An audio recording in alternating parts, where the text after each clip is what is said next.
Christmas, or the Good Fairy by Harriet Beecher Stowe. Oh dear, Christmas is coming in a fortnight, and I've got to think of presents for everybody, said young Ellen Stewart as she leaned languidly back in her chair. Dear me, it's so tedious. Everyone has everything that can be thought of. Oh no, said her confident adviser, Miss Lester, in a soothing tone. You have means of buying everything you can fancy, and when every shop and store is glittering with all manner of splendors, you surely can't be at a loss. Well, now just listen. To begin with, there's Mamma. What can I get for her? I've thought of ever so many things. She has 3 card cases, 4 gold thimbles, 2 or 3 gold chains, 2 writing desks of different patterns. And then as to rings, brooches, boxes, and all other things, I think she might be sick of the sight of them. I am sure I am, said she, languidly gazing at her white and jeweled fingers. This view of the case seemed rather puzzling to the adviser, and there was a silence for a few moments, when Ellen, yawning, resumed. And then there's cousins Jane and Mary. I suppose they'll be coming down on me with a whole load of presents. And Mrs. B will send me something. She did last year. And then there's cousins William and Tom. I must get them something, and I would like to do it well enough, if only I knew what to get. Well, said Eleanor's aunt, who had been sitting quietly, rattling her knitting needles during this speech, it's a pity you have not such a subject to practice on as when I was a young girl. Presents didn't fly about those days as they do now. I remember when I was 10 years old, my father gave me the most marvelously ugly sugar dog for a Christmas gift, and I was perfectly delighted with it. The very idea of a present was so new to us. Dear aunt, how delighted I should be to have any such fresh, unsophisticated body to get gifts for. But to get and get for people that have more than they know what to do with now, to add pictures, books, and gildings when the center tables are loaded down with them now, and rings and jewels when they are a perfect drug. I wish myself that I were not sick and sated and tired with having everything in the world given to me. Well, Eleanor, said her aunt, if you really do want unsophisticated subjects to practice on, I can put you in the way of it. I can show you more than one family to whom you might seem to be a very good fairy, where such gifts as you could give with all ease would seem like a magic dream. Why, that would be really worthwhile, aunt. Look over at the back alley, said her aunt. You see those buildings? That miserable row of shanties? Yes. Well, I have several acquaintances there who have never been tired of Christmas gifts, or gifts of any other kind. I assure you, you can make quite a sensation over there. Well, who is there? Let us know. Do you remember Owen that used to make your shoes? Yes, I remember something about him. Well, he has fallen into a consumption and cannot work any more. He and his wife and those 3 little children live in one of those rooms. How do they get along? His wife takes in sewing sometimes, and sometimes goes out washing. Poor Owen. I was over there yesterday. He looks thin and wasted. His wife was saying that he was parched with constant fever and had very little appetite. She had, with great self-denial and by restricting herself almost of necessary food, got him 2 or 3 oranges, and the poor fellow seemed so eager after them. Poor fellow, said Eleanor involuntarily. Now, said her aunt, suppose Owen's wife got up on Christmas morning and find at the door a couple of dozen of oranges, and some of those nice white grapes such as you had at your party last week. Don't you think it would be a sensation? Why, yes, I think very likely it might. But who else, aunt? You spoke of a great many. Well, on the lower floor there's a neat little room that is always kept perfectly trim and tidy. It belongs to a young couple who have nothing beyond the husband's day wages to live on. They are, nevertheless, as cheerful and chipper as a couple of wrens, and she is up and down 6 times a day to help poor Mrs. Owen. She has a baby of her own, about 5 months, and of course she does all the cooking, washing, and ironing for herself and her husband. And yet, when Mrs. Owen goes out to wash, she takes her baby and keeps it whole days for her. I'm sure she deserves that the good fairy should smile on her, said Eleanor. One baby exhausts my stock of virtues very rapidly. You ought to see her baby, said Aunt E. So plump, so rosy and good-natured, and always clean as a lily. This baby is some sort of household shrine. Nothing is too sacred or too good for it. And I believe the little thrifty woman feels only one temptation to be extravagant, and that is to somehow get some ornaments to adorn this little divinity. Why, did she ever tell you so? No, but one day when I was coming downstairs, the door of their room was partly open, and I saw a peddler there with an open box. John, the husband, was standing there with a little purple cap in his hand, which he was regarding with mystified, admiring air, as if he didn't quite comprehend it, and trim little Mary gazing at it with longing eyes. "I think we might get it," said John. "Oh no," said she regretfully. "Yet I wish we could. It's so pretty." "Say no more, Aunt. I see the good fairy must pop a cap into the window on Christmas morning. Indeed it shall be done. How they will wonder where it came from, and talk about it for months to come." "Well then," continued her aunt, "in the next street to ours there's a miserable building that looks as if it were just going to topple over. And away up in the third story, in a little room just under the eaves, live two poor, lonely old women. They're both nearly on to 90. I was in there the day before yesterday. One of them is constantly confined to her bed with rheumatism. The other, weak and feeble, with failing sight and trembling hands, totters about, her only helper, and they are entirely dependent upon charity." "Can't they do anything? Can't they knit?" said Eleanor. "You are young and strong, Eleanor, and have quick eyes and nimble fingers. How long would it take you to knit a pair of stockings?" "I?" said Eleanor. "What an idea! I never tried, but I think I could get a pair done in a week, perhaps." "And if someone gave you 25 cents for them, and out of this you had to get food, and pay rent, and buy coal for your fire, and oil for your lamp—" "Stop, Aunt, for pity's sake." "Well, I will stop, but they can't. They must pay so much every month for that miserable shell they live in, or be turned into the street. The meal and flour that some kind person sends goes off for them, just as it does for all of the others, and they must get more or starve. And coal is now scarce and high-priced." "Oh, Aunt, I'm quite convinced, I'm sure. Don't run me down and annihilate me with all these terrible realities. What shall I do to play good fairy for these poor old women?" "If you will give me full power, Eleanor, I will put up a basket to be sent to them that will give them something to remember all winter." "Of course I will. Let me see if I can't think of something myself." "Well, Eleanor, suppose then some 50 or 60 years hence, if you were old, and your father and mother and aunts and uncles now so thick around you, lay cold and silent in so many graves. You have somehow got away to a strange city where you've never been. You live in a miserable garret where snow blows all night through the cracks, and the fire is very apt to go out in the cold, cracked stove. You sit crouched over the dying embers in the evening before Christmas. No one to speak to you, no one to care for you except another poor soul who lies moaning in bed. Now, what would you like to have sent to you?" "Oh, Aunt, what a dismal picture." "And yet, Ella, all poor forsaken old women are made of young girls who expected it in their youth as little as you do now, perhaps.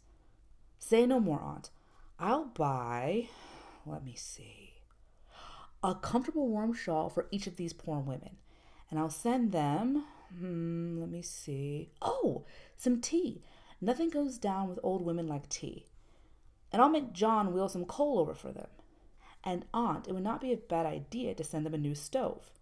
I remember the other day when Mamma was pricing stoves, I saw some nice ones there for $2 or $3.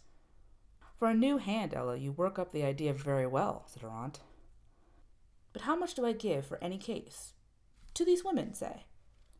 "How much did you give last year for any single Christmas present?" "Why, $6 or $7 some. Those elegant souvenirs were $7. That ring I gave Mrs. B was $20. "And do you suppose Mrs. B was any happier for it?" "No, really. I don't think she cared much about it, but I had to give her something, because she sent me something the year before, and I don't want to send a paltry present to one in her circumstances." "Then, Ella, give the same to any poor, distressed, suffering creature who really needs it, and see how many forms of good such a sum will appear. That one hard, cold, glittering ring that cheers nobody and means nothing, that you give because you must, and she takes because she must, might, if broken up into smaller sums, send real warm and heartfelt gladness through any cold and cheerless dwelling. through many an aching heart.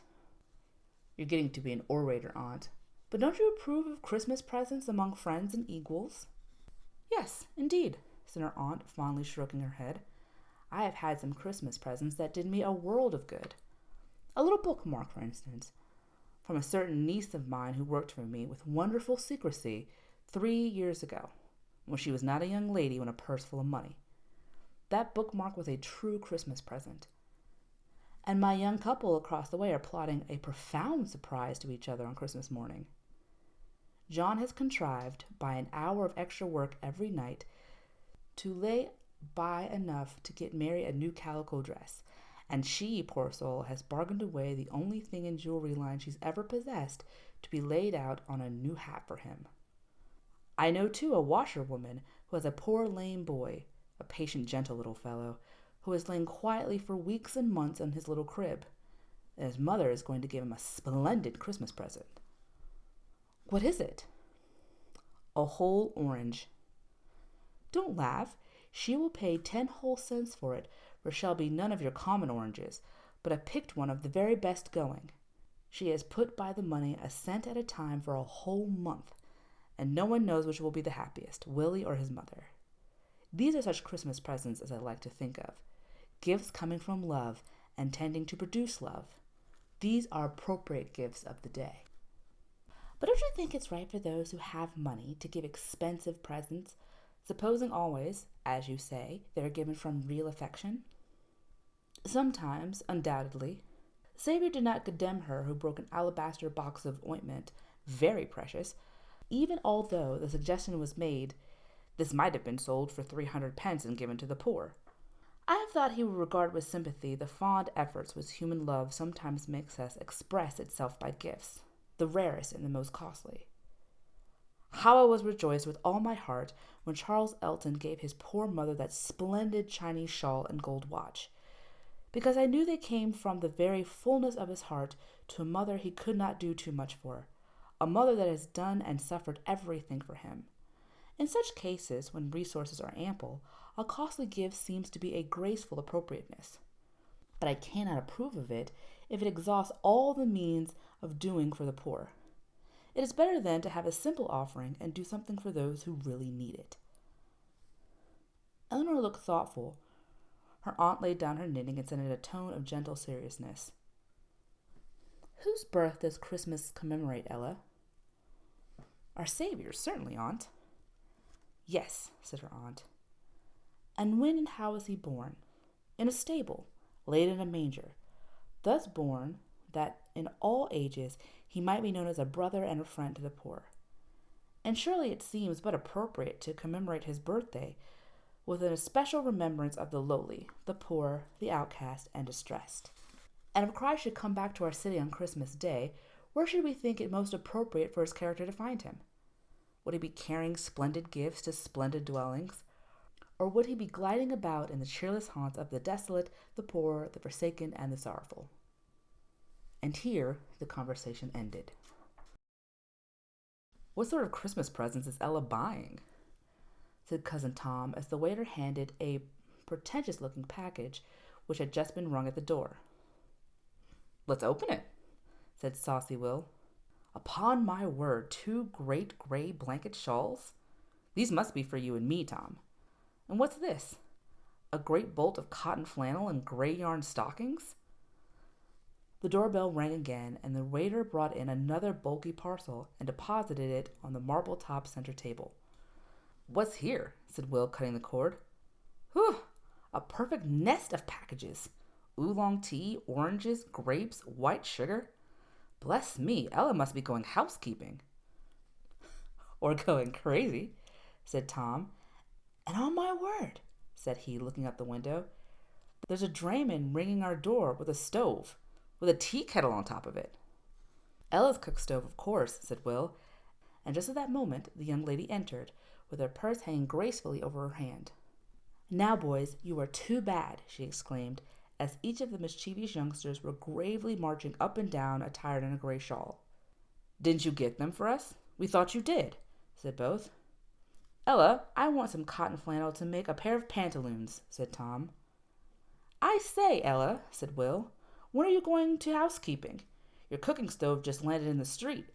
Upon my word, John is loading some coal into the dray with it. Ella, isn't that going to be sent to my office? Said Tom. Do you know I do languish a new stove with a tea kettle on top to heat a fellow's shaving water? Just then another ring at the door, and the grinning waiter handed a small brown paper parcel for Miss Ella. Tom made a dive at it, and staving off the brown paper, developed a jaunty little purple velvet cap with silver tassels. My smoking cap, as I live, said he, only I shall have to wear it on my thumb instead of my head. Too small entirely, said he, shaking his head gravely. Come, you saucy boys, said Aunt E, entering briskly. What are you teasing Ella for? Why, do you see the lot of these things, Aunt? What in the world is Ella going to do with them? Oh, I know. You know? Then I guess, Aunt, it is some of your charitable works. You're going to make a juvenile Lady Bountiful of Elle yet. Ella, who had colored to the roots of her hair at the expose of her very unfashionable Christmas preparations, now took heart and bestowed a very gentle salutary little cuff on the saucy head that still wore the purple cap, and then hastened to gather up her various purchases.